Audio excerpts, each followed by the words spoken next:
quais são os limites fisiológicos de um atleta. E aí, quando se trata de esporte, você começou a falar do coletivo, e eu vou continuar nele, principalmente o esporte coletivo, né, que tem vários atletas com funções diferentes, ou com as mesmas funções, mas com idades diferentes, um atleta mais velho, com um atleta mais novo, né? Cada um tem o seu limite, né?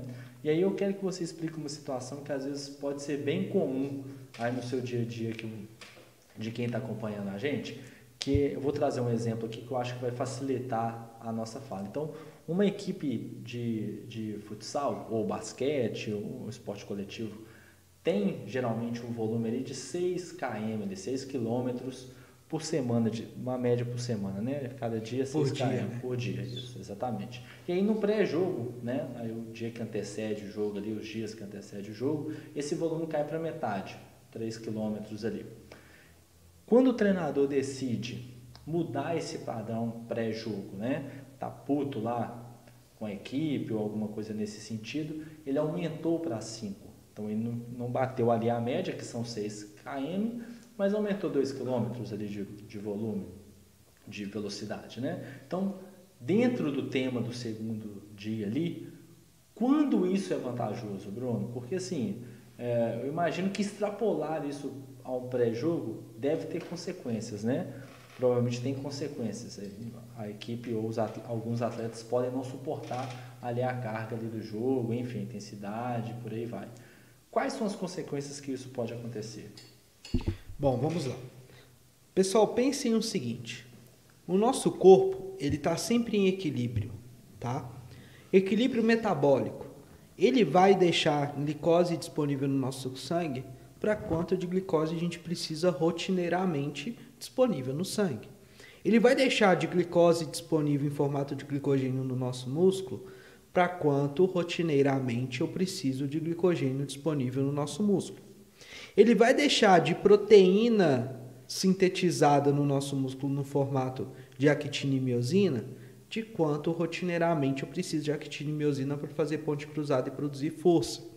O meu sistema nervoso central vai recrutar unidades motoras durante o exercício, o quanto rotineiramente eu geralmente recruto. Onde eu quero chegar? Existe um padrão.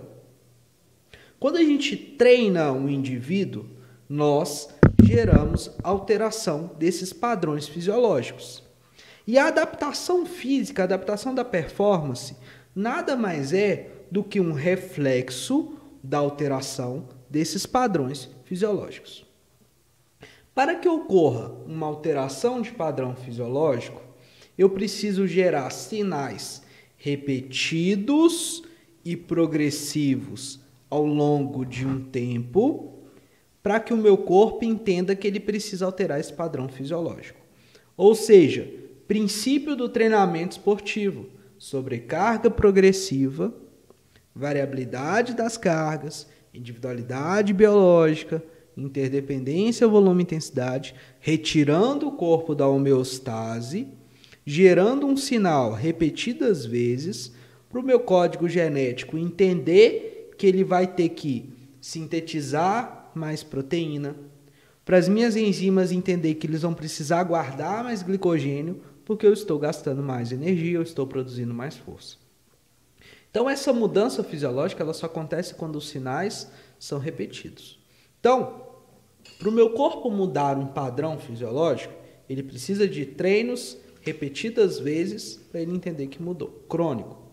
Ou seja, se existe um padrão de treinamento que você faz rotineiramente, segunda-feira eu corro 6 km, terça-feira eu corro 5 km, quarta-feira eu corro 3 km, quinta-feira eu corro 2 km, sexta-feira eu corro 1 km.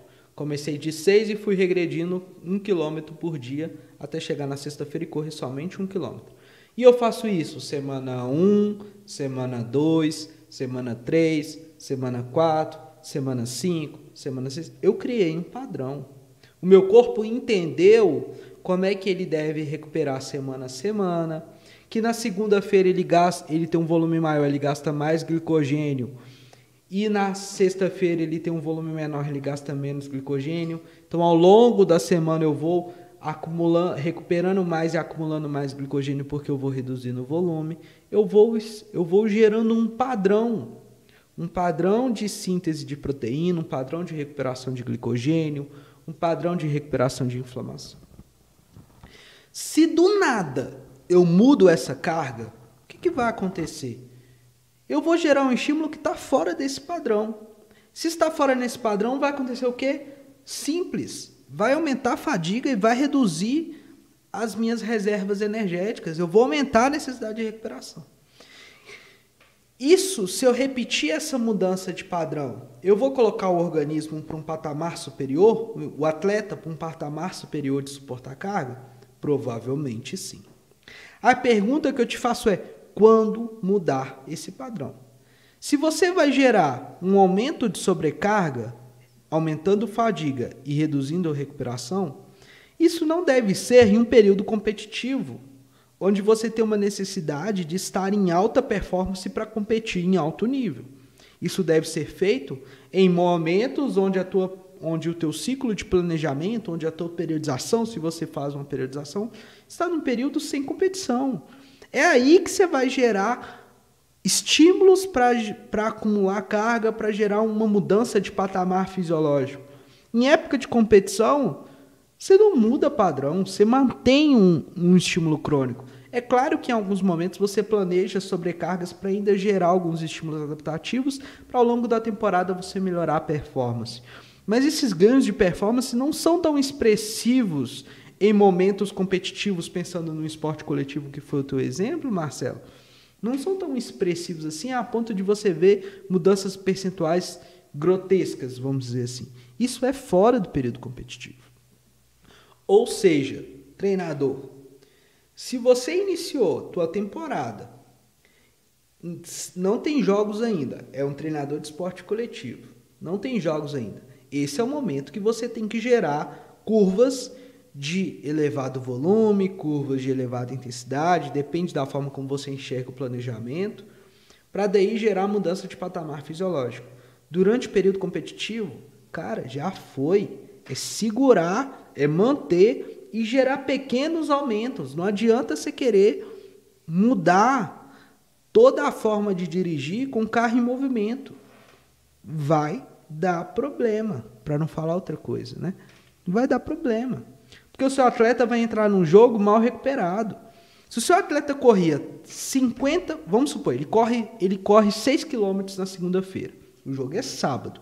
Geralmente na sexta-feira ele corre 3 km. Ele corre 50% do que foi o maior volume de corrida na semana do microciclo. 50% antes do jogo. No jogo ele está 100%. Se você aumenta na sexta-feira o volume para 5 km, ele está próximo do que é 100%, ele está 90% do que é o maior volume da semana. É algo muito lógico de que no sábado ele não vai estar 100% recuperado.